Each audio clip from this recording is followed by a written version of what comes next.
ఓం సహనావవతు సహనౌ భునక్తు సహ వీర్యం కరవావహై తేజస్వినావధీతమస్తు మా విద్విషావహై.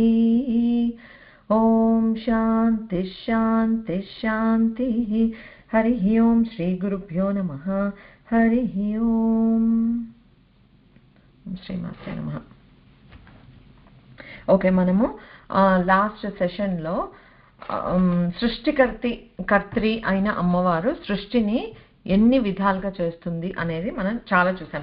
ఏకగుణ సృష్టి, ద్విగుణ సృష్టి అయితే ఎలా ఉంటుంది, త్రిగుణ సృష్టి అయితే ఎలా ఉంటుంది, అందులో వేరియస్ కాంబినేషన్స్ తోటి ఈ గుణాలన్నిటినీ రకరకాల రేషియోస్లో కంబైన్ చేయడం వల్ల ఎన్ని రకాల సృష్టి ఫామ్ అవుతోంది అనేది మనం చెప్పుకున్నాం.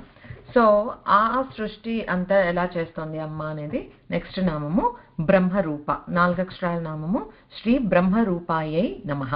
ఓకే, సో సృష్టికర్త్రిగా అమ్మవారు ఈ కాస్మిక్ ల్యాబ్లో చాలా కైండ్ ఆఫ్ ఎక్స్పెరిమెంట్స్ చేసి రకరకాల స్పీషీస్ని అలా క్రియేట్ చేసింది, జీవకోటిని క్రియేట్ చేసింది అని అనుకుంటే కనుక, సో ఆ ఫార్ములాస్ని కనుక్కున్నది అమ్మ అని అనుకుంటే సృష్టికర్త్రిగా దాన్ని ఎగ్జిక్యూట్ చేయడానికి ఒక రూపం కావాలి కనుక బ్రహ్మరూపంలో చతుర్ముఖ బ్రహ్మ రూపంలో అమ్మవారు ఈ సృష్టి ప్లాన్ని ఎగ్జిక్యూట్ చేసింది. అంటే ఒక బ్లూ ప్రింట్ అయితే క్రియేట్ చేసింది కదా, ఫార్ములాస్ అన్ని క్రియేట్ చేసింది, దాన్ని ఇప్పుడు ఎగ్జిక్యూట్ చేసి అలా సృష్టిని పెంచుతూ వెళ్తోంది అనమాట.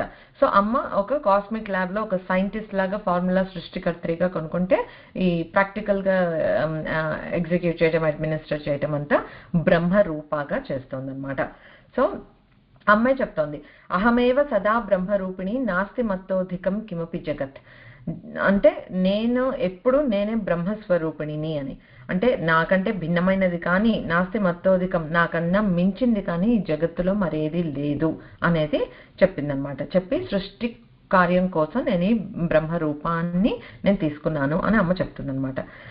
అయితే ఈ క్రియాశక్తి ఇక్కడ యాక్టివిటీ, క్రియేషన్ యాక్టివిటీ అనేది చాలా ఇదిగా జరుగుతోంది కదా. సో ఆ రజోగుణాన్నంతా జోడించి ఆ క్రియాశక్తినంతా ఒక దగ్గర కేంద్రీకరించి ఆ రూపమే ఒక చతుర్ముఖ బ్రహ్మలాగా అమ్మవారు ఇచ్చేసింది.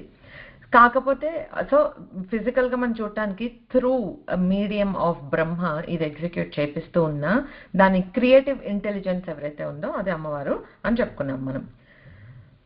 సా బ్రవీత్ అహం బ్రహ్మస్వరూపిణి మత్తః ప్రకృతి పురుషాత్మకం జగత్ శూన్యాచ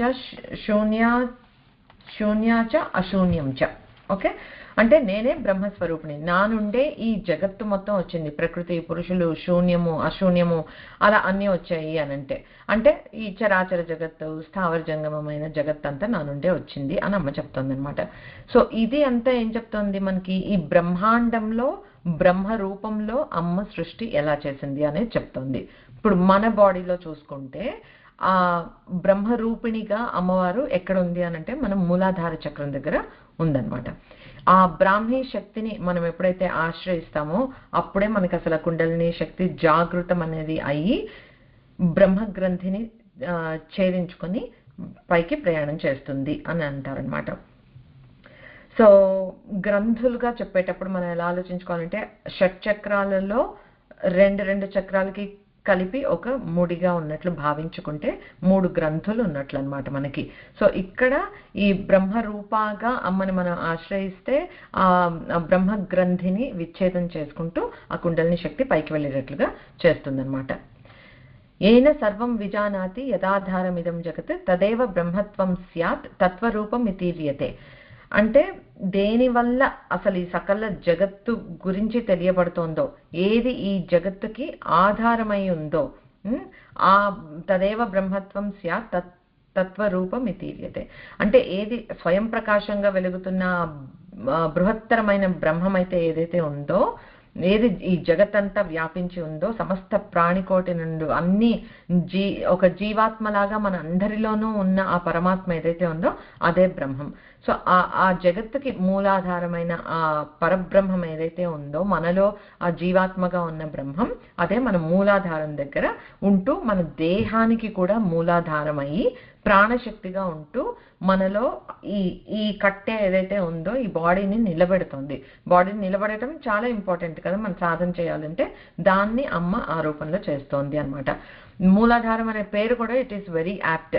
మనకి ఎలా చెప్తారని అంటే, ఒక ఫీటస్ ఒక గర్భంలో ఉన్నప్పుడు మనలోకి ఆ ప్రాణశక్తి ఎలా వస్తుంది అని అంటే, జమ్మని ఫస్ట్ ఇక్కడి నుంచి వస్తుంది. పైన సహస్రారం నుండి ఎంటర్ అయ్యి ఫస్ట్ థింగ్ వెళ్ళిపోయి మూలాధారానికి వెళ్తుంది. అప్పుడు అసలు ప్రాణం అనేది స్టార్ట్ అవుతుంది. బట్ అది ఎప్పుడు డౌన్వర్డ్గా ఉంటుంది. అది మనం సాధన ద్వారా పైకి తీసుకుని వెళ్ళాలి. దట్ సింపుల్గా లైఫ్ చూసుకుంటే అలా వస్తుంది. బట్ అది మనలో ఉంది. ఆ బ్రహ్మ చైతన్యం ఏదైతే ఉందో మనందరిలో ఉందన్నమాట. సో ఆ పరబ్రహ్మమైన అమ్మవారు ఎవరైతే బ్రహ్మరూపాగా సృష్టిని చేస్తోందో, అది పంచకృత్యాలలో ఫస్ట్ది సృష్టి కార్యం. అది చేయడానికి బ్రహ్మరూపంలో ఉంది కనుక మనం ఇప్పటివరకు డీటెయిల్డ్గా సృష్టికర్త్రిగా అమ్మవారు చేసే వివిధ రకాల క్రియేషన్స్ ఏంటి అనేది చూసుకున్నాము. అవి ఏ రూపంలో అమ్మ ఎగ్జిక్యూట్ చేస్తుంది అంటే బ్రహ్మరూప అనేది తెలుసుకున్నాం. ఇప్పుడు నెక్స్ట్ నామం వచ్చి గోప్త్రి. ఓకే, శ్రీ గోప్త్రియై నమః. ఈ గోప్త్రి అని అంటే ఏంటంటే గుప్ అనే ధాతువు నుంచి వచ్చింది. ఆ గుప్ అని అంటే ఏంటంటే రక్షించటము, దాచటము, గుప్తంగా అని అంటాం కదా, అంటే కనపడకుండా దాచి రహస్యంగా దాచి ఉంచటం. సో అట్లాంటి అర్థాలు ఉన్నాయన్నమాట. రక్షించటము, దాచిపెట్టడం రెండు ఉన్నాయి. సో ఆ రక్షించటం అనేది ఎట్లా ఉంటుంది అని అంటే, మయాధ్యక్షేణ ప్రకృతి సూయతే సచరాచరం హేతునానేన కౌంతేయ జగత్ విపరివర్తతే. కృష్ణ పరమాత్మ ఏమని చెప్తున్నాడు అని అంటే, నా అధ్యక్షతలో, అగైన్ ఇప్పుడు మన కృష్ణుడు ఇలా చెప్పాడు అని అంటే కోటింగ్ ఫర్ ఎ రిఫరెన్స్, కానీ ఆ పరమాత్మ తత్వంగా చూసుకుంటే ఆ భేదం అనేది మనం చాలాసార్లు చెప్పుకున్నాం. సో ఇక్కడ నా అధ్యక్షతతో, నా నిర్దేశకత్వంతో పనిచేసే ఈ పరాశక్తి యోగమాయ స్వామిదే కదా, అలాగా సమస్త చరాచర భూతాలని చేస్తూ వాటిలో మార్పులకి కారణమవుతూ, లైక్ పుట్టింది పుట్టినట్లు ఉండిపోవట్లేదు కదా, సృష్టించింది సృష్టించినట్లు ఉండిపోతుందా, ఉంటే ఈ సృష్టి సాగుతుందా, లేదు, అది అందులో రకరకాల మార్పులకు కారణం కూడా అవుతూ ఉందన్నమాట. అవుతూ తద్వారా సృష్టి స్థితి లయ కార్యాలన్నీ జరుగుతున్నాయి ఆ మాయ, ఆ శక్తిని బేస్ చేసుకుని అని చెప్పాడనమాట. సో ఆ నియమాలు ఏవైతే ఉన్నాయో, ఆ నియమబద్ధత అనేది ఏదైతే ఉందో దట్ ఈస్ ద గోప్త్రి లక్షణం అనమాట. సో గోప్త్రి అని అంటే దాచిపెట్టడము అని అంటే ఎంతవరకు కరెక్టో, ఆ గోపన లక్షణం అంటే ప్రొటెక్ట్ చేయటం. How do you protect? Some times by putting rules. ఇప్పుడు డ్రైవ్ చేసేటప్పుడు ఇటే డ్రైవ్ చేయాలి, ఇంతే స్పీడ్ చేయాలి, అట్లాంటి నియమాలన్నీ ఎందుకు పెట్టారు అని అంటే సేఫ్గా ఉండటానికి, అంతే కదా. సో సిమిలర్లీ ఇక్కడ కూడా ఈ నియమాలను ఎందుకు అని అంటే మనల్ని రక్షించటానికి. ఈ జగత్తులో ఎన్నో నియమాల్ని మనల్ని పోషించడానికి, రక్షించడానికి పెట్టింది. సో బాహ్యంగా చూస్తే ఈ రక్షణ మనకి ఎలా ఉంటుంది అని అంటే, మనం లాస్ట్ సెషన్లో చెప్పుకున్నాం, ఈ 27 రకాల గుణాల సృష్టి వల్ల ఏర్పడిన రకరకాల జాతులు, అంటే దేవతల జాతి, యక్షులు, గంధర్వులు, లేకపోతే గ్రహాలు, మనుషులు, ఇంకపోతే వృక్షాలు, పశు పక్షి కీటాదులు, ఇలా రకరకాల జాతులుగా, అండ్ చరము అచరం కూడా మళ్ళీ కదిలేవి కదలనివి, వీటన్నింటికి ఖచ్చితంగా కొన్ని నియమాలు అనేవి ఉన్నాయి.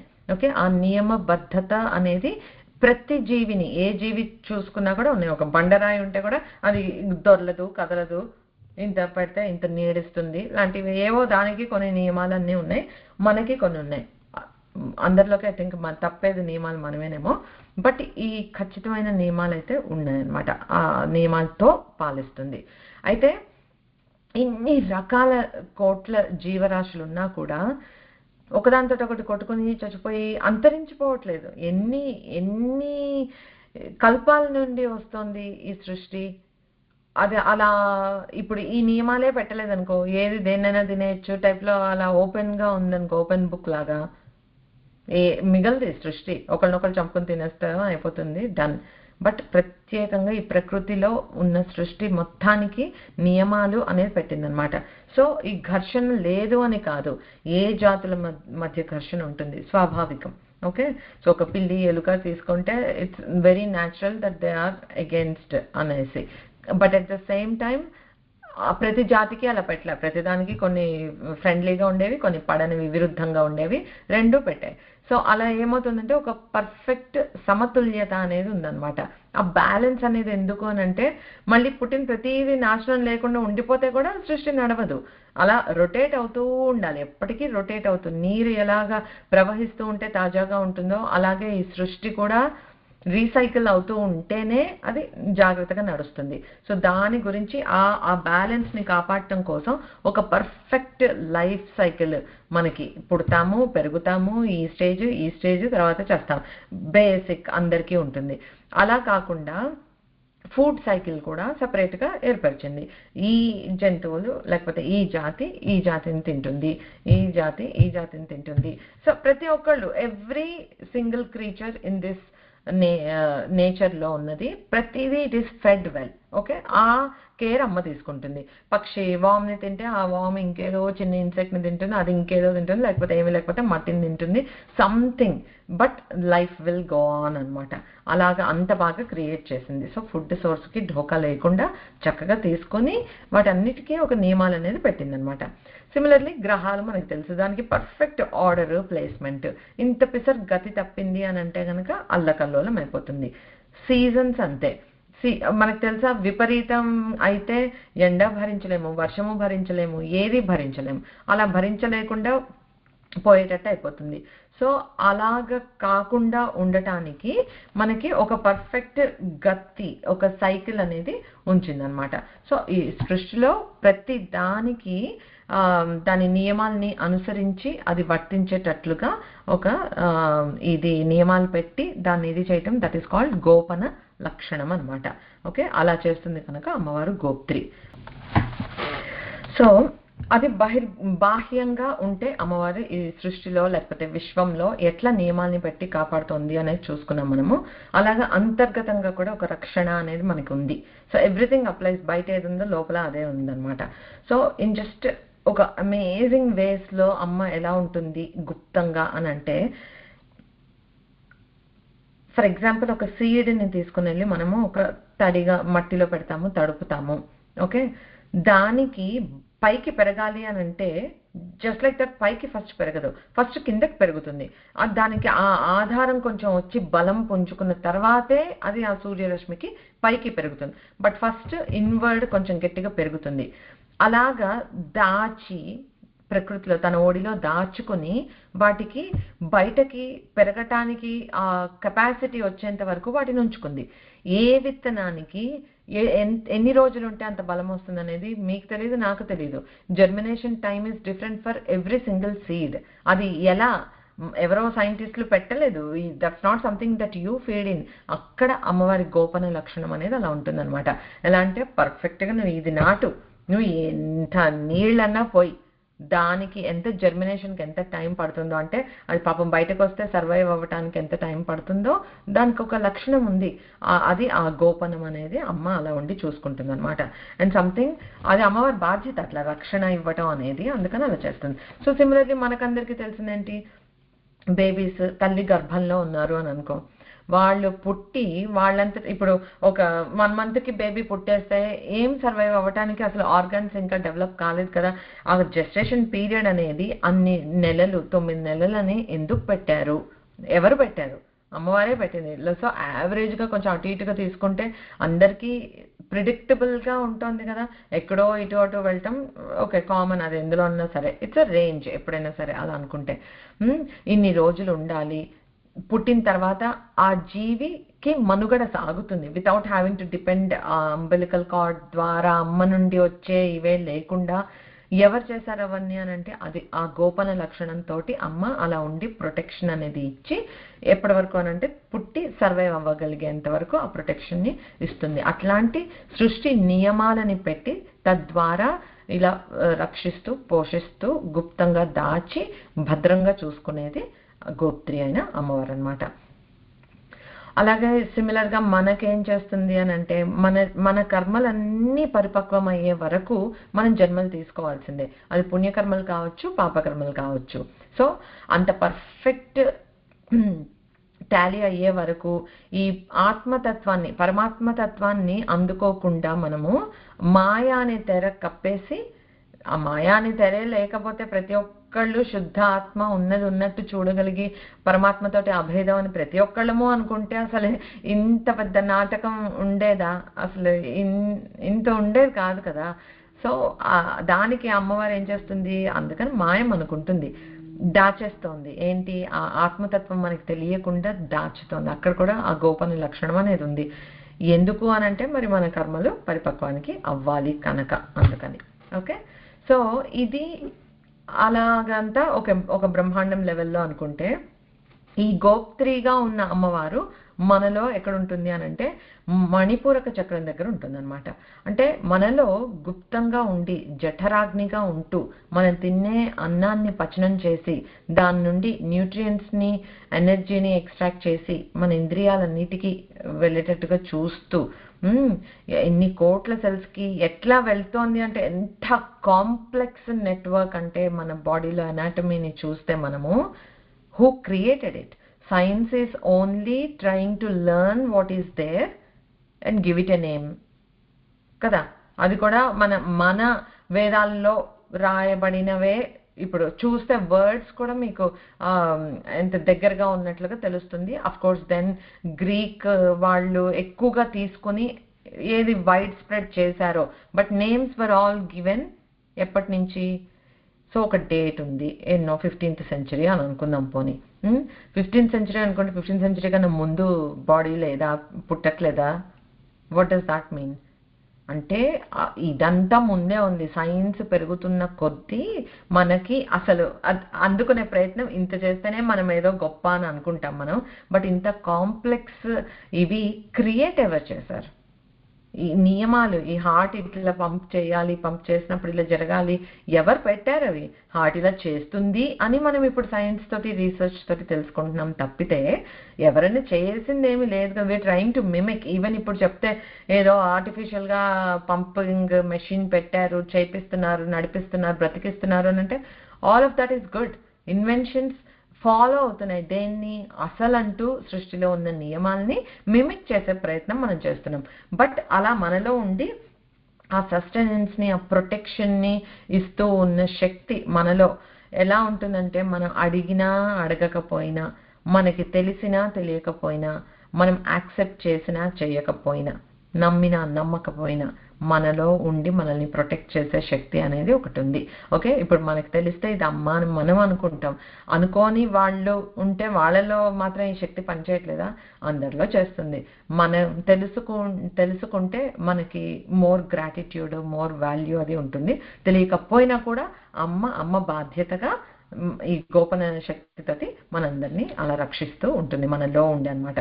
సో మనం అలాగా గోప్త్రిగా అమ్మవారిని మనం ఆరాధిస్తే ఏమవుతుందంటే, నేను నా కుటుంబాన్ని నేను పోషిస్తున్నాను, నేను రక్షిస్తున్నాను వీళ్ళని, అలాంటి భావాలన్నీ పోతాయి అన్నమాట. పోయి అదంతా అమ్మ వల్లే కలిగింది అనే ఒక ఎరుక అనేది మనకు వస్తే దానివల్ల ఏమవుతుందంటే ఒక శరణాగతి భావం వస్తుంది. అమ్మని గట్టిగా పట్టుకుంటాం. ఆ శరణాగతి భావం అనేది కొంచెం గట్టిగా దృఢంగా నిలిస్తే మనలో, తర్వాత అమ్మ అనుగ్రహం వల్ల అప్పుడు మనకి విష్ణు గ్రంథి భేదనం అనేది జరుగుతుంది. తర్వాత మళ్ళీ గ్రంథుల గురించి వచ్చినప్పుడు ఇంకొంచెం డీటెయిల్గా చెప్పుకుందాం. ఇక్కడైతే చెప్పాను కదా, ప్రతి 2 చక్రాలకి ఒక గ్రంథి ఉంటుంది. ఇందాక బ్రహ్మరూపాగా అమ్మవారిని ఆశ్రయిస్తే మనము అక్కడ బ్రహ్మగ్రంథి విచ్ఛేదనం జరుగుతుంది. ఇక్కడ ఏంటంటే మనము గోప్త్రి గోవింద రూపిణిగా మనం అమ్మని ఆశ్రయిస్తే మనకి ఆ విష్ణు గ్రంథి విభేదనం అనేది జరుగుతుంది అనమాట. సో సృష్టికర్త్రిగా అమ్మ ఈ సృష్టిలో ఎన్నో రకాల ఇది ఔషధాలని, పుణ్య నదుల్ని, అంటే మనకి నీరు కావాలి, తినటానికి కావాలి, ఔషధాలు కావాలి, అన్నము, వీటన్నిటిని క్రియేట్ చేసి ఒక రకమైన ప్రొటెక్షన్ ఆఫర్ చేసింది.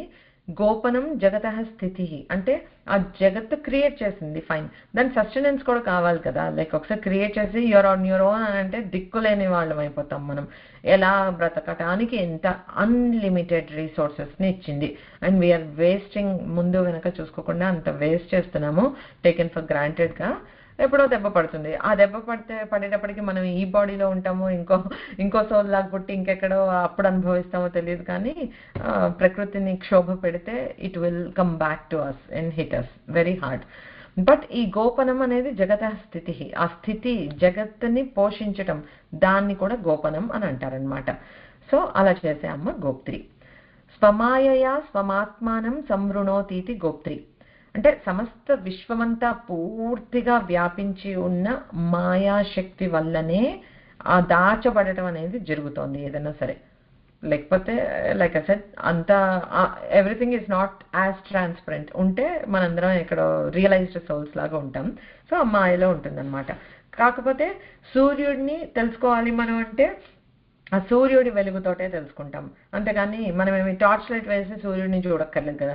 సూర్యుడు ఉదయిస్తే ఆయన ప్రకాశంలోనే ఆయన్ని తెలుసుకుంటున్నాం. అలాగే అమ్మ అనుగ్రహిస్తే అమ్మ మనకి ఈ గోపన లక్షణాన్ని అర్థమయ్యేటట్లుగా చేస్తుంది, ఆ ఎరుకని మనకిస్తుంది అనమాట. సో అలాగే ఈ రహస్య విద్య, శ్రీ విద్య, ఇదంతా మనం నామాలు చదవటం ఒక తీరు, దాన్ని అర్థం చేసుకోవటం ఒక తీరు, అనుభూతికి తెచ్చుకోవటం ఇంకో తీరు. సాధన అంటే పెద్ద ఏదో సాధన అంటే ఏంటో గంటలు గంటలు ఇలా కూర్చోవాలేమో, కాంటెంప్లేట్ చేయాలేమో, నా మనసు నిలవట్లేదు అని ఏం బాధపడక్కర్లా. జస్ట్ మనం లలితా సహస్రనామాలే తీసుకుంటే ఫస్ట్ స్టెప్ చదువుతున్నామా, ఫస్ట్ ఇంకా విను విను విను, వైబ్రేషన్కి పవర్ ఉంది. తర్వాత చెప్పు, ఉచ్చారణ దోషాలు లేకుండా. తర్వాత మీనింగ్ అర్థం చేసుకో, ఆ భావంతో ఫీల్ అవుతూ చేయి. ఫీల్ అవుతూ అవుతూ అవుతూ ఉండగా దానిలో మనం ఇలా కలిసిపోవాలన్నమాట. అంటే అనుభూతి పొందేసేయాలి. ఆ అనుభూతి వచ్చిన నాడు ఇంకా సాధన అంటే ఒకటే మార్గం లేదనమాట. సో అది అమ్మ అనుగ్రహం. అప్పుడు అలా గోప్త్రి అయిన అమ్మ మనకి ఇవంతా ఆ అనుభూతి కలిగేటట్లుగా చేస్తుంది. ఎందుకంటే అప్పటి వరకు రహస్య విద్య కదా, దాచిపెట్టి ఉంచుతుంది. మనం కూడా తప్పించాలి. అమ్మ అమ్మ అమ్మ అని తప్పిస్తూ ఉంటే అమ్మ ఎప్పటికన్నా అమ్మ కనుక కరుణతోటి తప్పకుండా మనకి తెలిసేటట్లు చేస్తుంది అన్నమాట. సో అది గోప్త్రి, గోపన లక్షణం అంటే ఏదో తెలుసుకున్నాం. ఇప్పుడు గోవింద రూపిణి, ఇది 6 అక్షరాల నామము. శ్రీ గోవింద రూపిణ్యై నమః. సో ఈ జగత్ రక్షణ చేయటం కోసం ఈ గోప్త్రి అనేది గోపన లక్షణం, ఒక తత్వంగా మనం చెప్పుకున్నాం. సో మళ్ళీ ఇక్కడ ఎగ్జిక్యూట్ చేయడానికి ఒక మీడియం కావాలి, ఒక బాడీ కావాలి. సో దానికి she has become that Govinda రూపిణి అనమాట. ఈ గోపన లక్షణాన్ని ఎగ్జిక్యూట్ చేసేది గోవింద రూపిణిగా చేస్తుంది అమ్మవారు.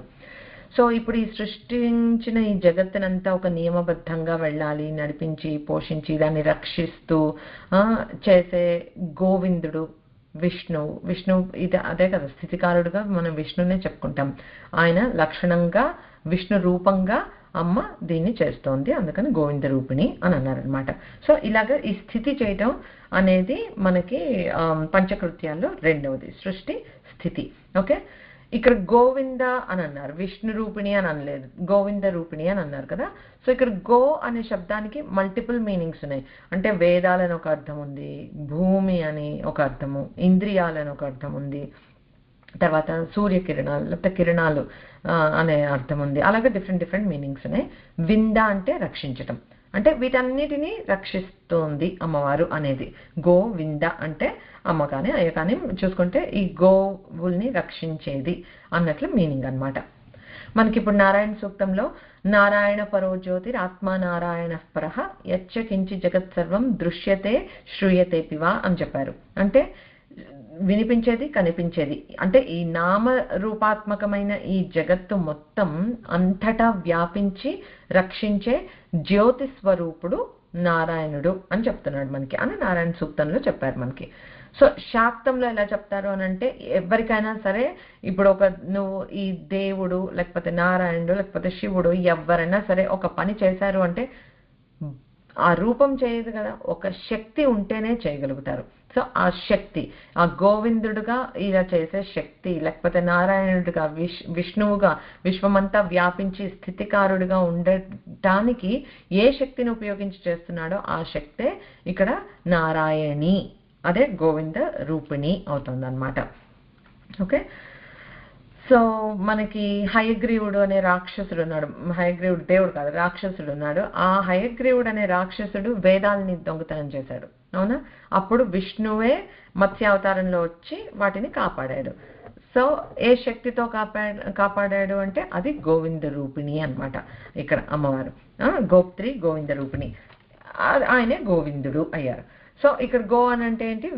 వేదాలని దాచేస్తే వేదాలని రక్షించాడు కనుక గోవిందుడు, శక్తి గోవింద రూపిణి. అలాగా నెక్స్ట్ గో అంటే భూమి అని పెట్టుకున్నాం. హిరణ్యాక్షుడు స్టోరీలో చూసుకున్నప్పుడు వరాహ అవతారం అప్పుడు భూమిని దొంగలించేసి సముద్ర గర్భంలో పడేస్తే ఆ భూమిని తన కోరలతోటి ఉద్ధరించి తీశాడు. ఓకే, అంటే మళ్ళీ గోవింద అంటే ఇక్కడ భూమిని రక్షించిన వాడు. ఎలా ఏ శక్తితో చేశాడో అది గోవింద రూపిణి అవుతుంది. అలాగనమాట. సో ఇంకొక మీనింగ్ ఏంటంటే గోప్త్రిగా అమ్మవారు మనలో ఉంది అని అనుకున్నప్పుడు ఇంటర్నల్గా ఇంద్రియాలన్నిటికీ ఎలా అయితే శక్తిని అమ్మవారు ఇస్తోందో వాటన్నిటిని పోషిస్తూ రక్షిస్తోందో అని చెప్పుకున్నాం కదా. అంటే ఇంద్రియాలని గో అంటే ఇంద్రియాలనే మీనింగ్ కూడా ఉంది. ఆ గోవింద మనలో ఉంటే ఎలా చేస్తోంది అని అంటే ఇలాగా ఇంద్రియాలన్నిటిని పోషిస్తూ రక్షిస్తూ ఉందన్నమాట. గోప్త్రిగా మనలోనే గుప్తంగా ఉంటూ ప్రాణశక్తిగా. ఓకే, తర్వాత సూర్యకిరణాలు అని చెప్పుకున్నాము. సూర్యకిరణాల ఎగ్జాంపుల్ తీసుకుంటే కూడా ఆ సూర్యకిరణాల ద్వారా నీకు పోషక శక్తి అనేది ఉంది. అన్నం పంట పండాలి అని అంటే ఎండ ఉండాలి కదా, లేకపోతే మనం చూస్తాం ఇక్కడ వింటర్లో ప్రతి మొక్క అయిపోతుంది. ఓన్లీ సమ్మర్లో ఎండ ఉన్నంత వరకే మనకి మొక్కలు వస్తాయి. మొక్కలు వచ్చినప్పుడే అన్నం ఉంటేనే లైఫ్. సో ఆ విధంగా గోవింద అని అంటే అలా సూర్య రశ్మిని మనకందరికీ ఇస్తూ పోషణ శక్తి నియామకంగా మనకు అదంతా మన వరకు చేరేటట్లుగా చేస్తూ ఒక నియమాన్ని అనుసరించి సీజన్స్ ని అనుసరించి, ఎందుకంటే ఎప్పుడు ఎండే ఉంటే కూడా సరిపోదు, వర్షము పడాలి. సో అలాంటి నియమాలన్నీ పెట్టి ఇలా వీటన్నిటిని రక్షిస్తూ బాహ్యంగా విశ్వంలో అలాగా ఇంటర్నల్ గా మనల్ని రక్షిస్తూ పోషిస్తూ ఉండే శక్తి గోవింద రూపిణి. సో గోప్త్రి గోవింద రూపిణి అంటే రెండు పంచకృత్యాల్లో రెండవదైన స్థితి కార్యానికి సంబంధించిన నామాలు. ఓకే, ఇప్పుడు నెక్స్ట్ నామం వచ్చి సంహారిణి. 4 అక్షరాల నామము శ్రీ సంహారిణ్యై నమః. ఓకే, యూజువల్ గా మనకి సంహారము అని అంటే ఏంటి అని అంటే ఒక నెగటివ్ సెన్స్ లో వాడతాం, జనరల్ వాడుక భాషలో చంపేయటము నాశనం చేయటం అంటే సంహారం అని. కానీ అసలు మీనింగ్ చాలా బాగుంటుంది. సమ్యక్ హారం అంటే చక్కగా కూర్చటం, ఒక దగ్గరికి చేర్చటం, ఒక దాంట్లో పక్కకి తొలగించటం, లేకపోతే ఒక దాంట్లోకి ఇట్లా లీనం చేయటం, ఇవన్నీ మీనింగ్స్ అన్నమాట సంహారానికి. నెగటివ్ ఆస్పెక్ట్ ఏమీ లేదు. ఓకే, అయితే ఇది ఎగ్జాంపుల్ మనకి అండర్స్టాండ్ చేసుకోవడానికి అందరం వేణి సంహారం అని విని ఉంటాం. ఓకే, కావ్యం ఒకటి ఉంది, తర్వాత మనము చదివేమో లేదో తెలియదు కానీ స్టోరీ చెప్తే మీకు తెలుస్తుంది. ఇప్పుడు మనకి పాండవుల కథలో అన్నమాట ఈ దుశ్శాసనుడు ద్రౌపది దేవిని ఇలా జుట్టు పట్టుకుని ఈడ్చుకొని వస్తాడు కురు సభలోకి, తెలిసిందే కదా. అప్పుడు ఆవిడ ఒక శపథం తీసుకుంది, ఇవాళ రోజు నన్ను ఇలా ఈ జుట్టు పట్టుకొని ఈ సభలోకి ఇంతమందికి ముందు ఈడ్చుకొని వచ్చారు కదా, వీడి ప్రాణాలు పోయే వరకు నేను నా జుట్టును ముడి పెట్టుకోను అని ఆవిడ శపథం తీసుకుంది. అండ్ అవుట్ ఆఫ్ ఆల్ పాండవులు భీముడు always stood by her side and said I will make that happen అని చెప్పి. ఓకే, సో అప్పటి నుంచి ఆవిడ అలాగుంది. తర్వాత చివరికి ఏమైంది అని అంటే ఆ దుశ్శాసనుడిని వధించిన తర్వాత ఆ భీముడు అతని రక్తంతో ద్రౌపదీదేవి జుట్టుని తడిపితే అప్పటికి ఆవిడ శపథం అనేది నిండిందనమాట. నిండిన తర్వాత అప్పుడు ఏం చేశాడంటే ఆ జుట్టుని తడిపి అప్పుడు వేణి సంహారం చేశాడు. అంటే ఏంటి, ఇక్కడ జుట్టుని చంపేశాడు అనే కాదు కదా మీనింగ్. సో ఇక్కడ వేణి సంహారం మీనింగ్ ఏంటి అని అంటే ఇలా విడిగా విరబోసుకొని ఉన్న జుట్టునంతా ఒక దగ్గరికి చేర్చి దాన్ని చక్కగా ఇలా చుట్టి అది ఆ జుట్టు అందులోకే లీనమయ్యి నిలిచేటట్లుగా ఒక ముడి పెట్టాడు. అది సంహారం అంటే మీనింగ్ ఏంటంటే అన్ని ఒక దగ్గరికి కూర్చి అలాగా ఒక దాంట్లోకి లీనం చేసి పెట్టడాన్ని సంహారం అని అంటారు. So that is the meaning we want to take for this నామం అన్నమాట. సో అలాగా ఆ లీనమయ్యేలా కూర్చటం అనేది సంహారానికి మీనింగ్. ఇక్కడ సంహారం అని అంటే మనం ఎలా చెప్పుకోవచ్చు అంటే ఈ త్రిగుణాలతో కూడిన సృష్టిలో మనం చెప్పుకున్నాం డీటెయిల్ ఏ వస్తువులు ఎట్లెట్లా ఫామ్ అయ్యాయో అని అంటే అవంతా ఒక ఆరిజిన్ నుంచి, అంటే పంచభూతాల తత్వాలు ప్లస్ ఈ త్రిగుణాలు కలిసి డిఫరెంట్ రేషియోస్ వల్ల డిఫరెంట్ సృష్టిలు జరిగాయి అని చెప్పుకున్నాం కదా. సో అంటే ఒక మూలం నుండి, ఒక సమిష్టి మూలం నుండి వచ్చి వ్యష్టిగా అంటే ఇండివిజువల్గా ఒక్కొక్క రూపం తీసుకున్నాయి because of the imbalances. Okay, so అలాగా ఆ వచ్చినవన్నీ అట్ వన్ పాయింట్ మళ్ళీ ఈ వ్యష్టిగా ఉండేవన్నీ ఆ సమిష్టిలో కలిసిపోతాయి. దట్ ఈస్ కాల్డ్ లీనం అవ్వటం, దట్ ఈస్ కాల్డ్ లయం, దట్ ఈస్ కాల్డ్ సంహారం. So they are all withdrawn to the source where it comes అనమాట. సో నాశనం అయిపోయాయి అని చూసుకోవాలి. ఆ విలీనం మళ్ళీ ఆ సమిష్టి దీనిలోకి విలీనం చేసుకోవటం అనే యాక్ట్ ఏదైతే ఉందో అది సంహారం అన్నమాట.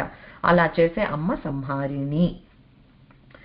యస్య బ్రహ్మా చ క్షత్రం చ ఉభే భవత ఓదనః మృత్యుర్యస్యోపసేచనం క ఇత్థా వేద యత్ర సహ. ఇక్కడ ఏం చెప్తున్నారంటే బ్రహ్మ ఇంకా ఇతర శక్తులు, విశ్వాన్ని పాలించే క్షత్రం అన్నారు కదా, ఇక్కడ క్షత్రియ శక్తులు, విశ్వపాలకులు ఉన్నారు కదా, వీళ్ళందరూ ఏంటి భవత ఓదనః ఎవరికైతే భోజనంలాగా అవుతున్నాయో, ఎవరికి మృత్యువు ఉపసేచనం అవుతుంది అంటే నంచుకొని తినేదిగా. ఓకే, అంటే ఈ మృత్యువు నంచుకొని ఈ అన్నాన్ని అంటే ఈ సృష్టి మొత్తాన్ని తినేస్తోంది అమ్మ. అది సంహారిణి తత్వం. అగైన్ తినేస్తోందా అంటే మనం ఒక సింబాలిజంని అర్థం చేసుకోవాలి. మనం ఏదో అమ్మ ఇలా తినేస్తోంది అని అంటే వికృతంగా ఊహించుకోలేం కదా, అన్నిటినీ లీనం చేసుకుంటుంది. How do you depict that? Some times ఇలాంటి ఎగ్జాంపుల్స్ చెప్తారనమాట, అందుకని మనకు అర్థమవుతుంది. ఇట్లా నంచుకొని ఇలా తింటున్నట్లుగా బఠానీ గింజలు తిన్నట్టు తినేస్తోంది అని అంటారు. అందుకే అమ్మవారిని మహాగ్రాస మహాశన అని అంటారు. ఎంత ఆకలి అంటేట అమ్మది ఎప్పుడు పొట్ట ఇలా లోపలికి ఉంటుందిట, ఎప్పుడు పొట్ట లోపలికే ఉంటుందిట, అంత ఆకలి మీద ఉంటుందిట. అది ఎంత తింటున్నా మహాగ్రాస విశ్వాన్ని మొత్తం ఇట్లాగా ఇట్లా వెళ్ళిపోతూ ఉంటాయిట లోపలికి. ఎంత అయినా అమ్మ ఆకలి తీరదుట. ఓకే, అంత ఇది ఉంటుంది అమ్మవారికి. ఆ ప్రళయ కాలంలో అలాంటి రూపం మహాగ్రాస మహాసన అనే రూపం చూసినప్పుడు ఈ విశ్వాన్ని మొత్తం ముద్దలా చేసుకొని ఇట్లా నంచుకొని తినేస్తూ ఉంటుందిట. అలాగా చెప్తారనమాట.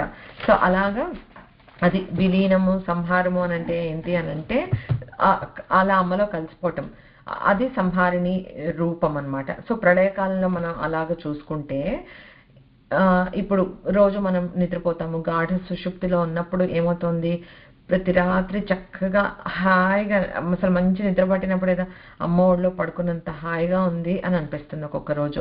అది ఏంటి అని అంటే అలా పడుకోబెట్టుకొని మనకి ఏ శక్తి అయితే యాదేవి సర్వభూతేషు నిద్రారూపేణ సంస్థిత, నిద్ర రూపంలో ఉండి మనల్ని అంత చక్కగా సేద తీర్చిన ఏ తల్లి అయితే ఉందో ఆ విశ్రాంతిని తనలో క్షణకాలం పాటు చెప్పాను కదా మనం సుషుప్తిలోకి వెళ్ళిపోయినప్పుడు that's the closest we get to పరమాత్మ అని.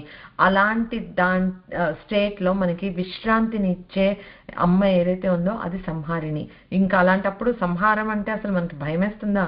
Don't we need it? ఒక్కరోజు నిద్ర పట్టకపోతే పిచ్చెక్కిపోతుంది మనకి, ప్రొడక్టివ్గా ఉండలేము మనం అసలు. అలా అమ్మ ఒళ్ళో పెట్టుకొని లాలించి ఇచ్చే విశ్రాంతి కూడా సంహారిణి అన్నమాట. ఆ అమ్మ సంహారిణి. సో ఈ సంహారిణిగా అమ్మవారు మనలో అనాహత చక్రం దగ్గర ఉంటుందన్నమాట. అంటే అలా ఉంటూ ఏం చేస్తుంది అని అంటే మన ప్రాణాలు అవసాన కాలంలో మన ప్రాణాలు పోయేటప్పుడు ఎట్లా పోతుంది అని అంటే ఇలా ఆగిపోయినట్టు పైకి అనిపిస్తుంది. విత్డ్రాల్ అనేది ఒక ప్రాసెస్, సంహారం అనేది లోపల జరుగుతుంది. ఎట్లాగా అని అంటే ప్రతి ఇంద్రియాలలోని పవర్ విత్డ్రా అయిపోతుంటుంది. ఇంక చెయ్యి కదలదు, ఇంకా కాసేపు కళ్ళు కదలవు, కాసేపు ముక్కు పీలుస్తూ ఉంది, వాయువు కదలదు, అలా ప్రతిదీ విత్డ్రా అయిపోతూ వెళ్ళిపోయిందనమాట. సో అప్పటికి ఇంకా అయిపోయింది బాడీ, అంతవరకు కొంచెం శక్తి ఏదో ఉంది, అది కూడా విత్డ్రా అయిపోయిన తర్వాత తల వాలిపోతుంది, ఇంకా అయిపోయింది అక్కడికి తోటి. సో అవన్నీ మన హృదయంలో మన అనాథం దగ్గర ఉంటూ అమ్మవారు అలాంటి అవసాన కాలంలో మొత్తం తనలోకి ఇట్లాగా విలీనం చేసుకుంటుంది అనమాట. So she's withdrawing basically from all of this. అయిపోయింది, ఇంక కట్టె నిలవాల్సిన అవసరం లేదు. అవసరం ఉన్నంత వరకు స్థితికర్తిగా అమ్మవారు అన్ని చేయాల్సింది చేసింది. ఇంక ఇప్పుడు this is the time for this body to be let go. So she withdraws everything అనమాట. అది సంహారిణి శక్తి. సో మన హృదయ కమలంలోనే ఉంది అమ్మవారు. ఈ బాహ్య ప్రపంచంలో అంత నేను నాది అనే రకరకాల అహంకార మమకారాలతోటి మనం సృష్టించుకొని చేసుకున్న ఇదంతా వదిలిపెట్టి, మనం కూడా వదిలిపెట్టి విత్డ్రా అయ్యి వాటి నుండి ఇఫ్ వి అంతర్ముఖంగా మనం చూడగలిగితే కనుక అమ్మ మీద ఆ ఆత్మతత్వమే మిగిలి ఉంటుంది లోపల, ఇంకేది ఉండదు. That's what we need to practice అనమాట. ఎక్స్టర్నల్గా చూసినంతసేపు మన ప్రొజెక్షన్ ఉంటుంది దాని మీద. ఇది నా వాళ్ళు, నాకు ఇష్టమైనది, నాకు ఇష్టం లేనిది, పరాయి వాళ్ళు, అంతా మన ఇది పర్స్పెక్టివ్ యాడ్ చేసి చూస్తాం. అలా కాకుండా ఇంటర్నలైజ్ అయినప్పుడు ఒక్కటే ఉన్నది, ఆ పరమాత్మ తత్వం, అంతే, ఇంకేమీ లేదు. సో అలాగా ఆ అనుభూతిని ఎప్పటికైనా ఇస్తుంది మనం అంతర్ముఖంగా అయినప్పుడు. ఆ ఇచ్చే ఎవరు అని అంటే అది సంహారిణి అయిన అమ్మవారు అనమాట. సో ఇట్లా మనం అర్థం చేసుకుని ఆ విత్డ్రాల్ అంటే ఏంటి, విశ్వంలో అంటే ఏంటి, ఆ తర్వాత మనలో జరుగుతున్నప్పుడు ఏంటి అని అనుకుంటే మనకు అసలు ఇంకా సంహారం అనే మాట అంటే మనకేం భయమేదు, మృత్యు అనే మాటకి భయమేదు. ఎక్కడికి వెళ్తున్నాం? అమ్మ ఒళ్ళోకి వెళ్తున్నాం. అంతకన్నా భద్రమైన ప్లేస్ ఇంకేదైనా ఉందా? అలా అనుకున్నాము అని అంటే will actually look forward for it. అట్లా ఉంటుందన్నమాట. సో అది సంహారిణి. తర్వాత నామం వచ్చి రుద్ర రూప. 4 అక్షరాల నామము శ్రీ రుద్ర రూపాయై నమః. ఇప్పుడు ఈ సంహారిణి అనే శక్తిగా మనలో ఉంటుంది. దాన్ని ఎగ్జిక్యూట్ చేయడానికి విశ్వం లెవెల్లో ఒక రూపం కావాలి. సో ఇక్కడ రుద్రుడిగా రూపం తీసుకుని అమ్మ ఈ విత్డ్రాల్, ఈ లయం అనే ప్రాసెస్ని ఎగ్జిక్యూట్ చేస్తోంది అన్నమాట. ఓకే, ఇది పంచకృత్యాల్లో 3వది, సృష్టి స్థితి లయం ఆర్ సంహారం. ఋతం ద్రవయతీతి రుద్ర. ఋతం అంటే దుఃఖము, అజ్ఞానం, వీటిని ద్రవింపచేస్తాడు, మెల్ట్ అయిపోయేటట్లుగా చేస్తాడట రుద్రుడు. ఎంత మంచి నామం చూడండి. సో ఆయనలో అలాగా ద్రవించేటట్టుగా చేసే శక్తి ఏదైతే ఉందో, లేదా ఏ శక్తి ద్వారా రుద్రుడు అలా చేయగలుగుతున్నాడో ఆ శక్తి ఈ రుద్ర రూప అనమాట. ఓకే, సో ఈ రుద్ర రూపగా సంహారిణి శక్తితోటి ఆయన చేయగలుగుతున్నారు కనుక అమ్మవారిని రుద్ర రూప అన్నాం. రుద్రకి ఇంకో మీనింగ్ ఏంటంటే రోదనాత్ రుద్ర. అంటే ఈ ప్రళయ కాలంలో మొత్తము ఈ అంతా విశ్వమంతా లయం అయిపోతుంది, లేకపోతే ఎవరి ఇండివిజువల్ లయం అప్పుడు అలాగా లయం అవుతూ ఉంటే తద్వారా అరే నా వాళ్ళు నాది అని అనుకున్నప్పుడు మనకి బాధ కలుగుతుంది, ఏడుస్తున్నాము, అలా ఏడిపించేవాడు రుద్రుడు అని అంటున్నాడు. ఓకే, సో ఆయనలో ఆ శక్తి ఏదైతే అలా ఉందో చేపించేది అది కూడా రుద్ర రూప అని అనుకోవచ్చు అనమాట. సో ఇక్కడ ఎందుకు ఏడిపిస్తున్నాడు? అదేమైనా సాడిస్టిక్? మనం ఏడిస్తే దేవుడికి ఏమైనా హ్యాపీగా ఉంటుందా? అదేం కాదు కదా. ఎందుకు ఏడిపిస్తున్నాడు అంటే మనలో ఉన్న అహంకారాన్ని ఏడిపిస్తున్నాడు. అది వదులు అని మనకి రిమైండర్ అనమాట.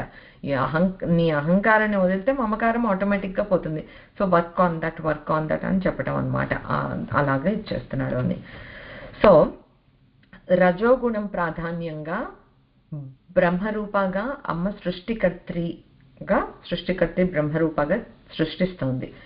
సత్వగుణ ప్రధానంగా సృష్టిని పోషిస్తోంది, రక్షిస్తోంది. ఎలా? గోవింద రూపిణిగా. తర్వాత తమో గుణంలో రుద్ర రూపంగా లయం చేస్తోంది. ఈ 3 ఒక్కొక్క దాంట్లో ఒక్కొక్క గుణము ప్రధానంగా ఉంటూ చేపిస్తున్నది అంతా అమ్మవారే. ఏకోహి రుద్రో న ద్వితీయాయ తస్థుర్య ఇమాన్ లోకాన్ ఈశత ఈశానీభిః.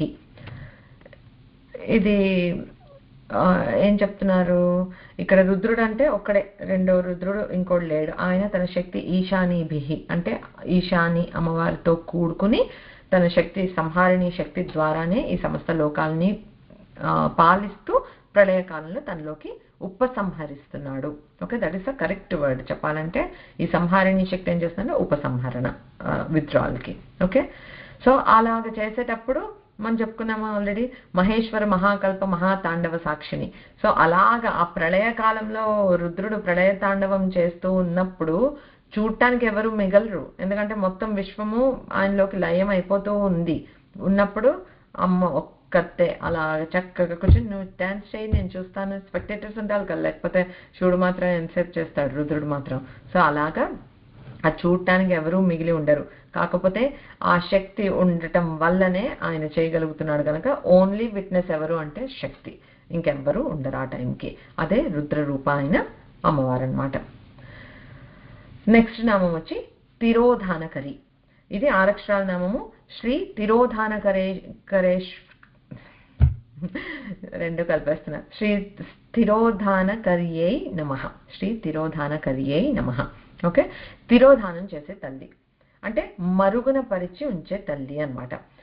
తిరహ అంటే రహస్యంగా ఉంచటం, కొద్దిగా కొంచెం గోపన లక్షణం అని చెప్పుకోవచ్చు. అట్లాగే సిమిలర్గా తిరహ అంటే రహస్యంగా, దానం అంటే ఉంచటం, రహస్యంగా ఉంచుతోంది, తెలియకుండా దాచేస్తోంది.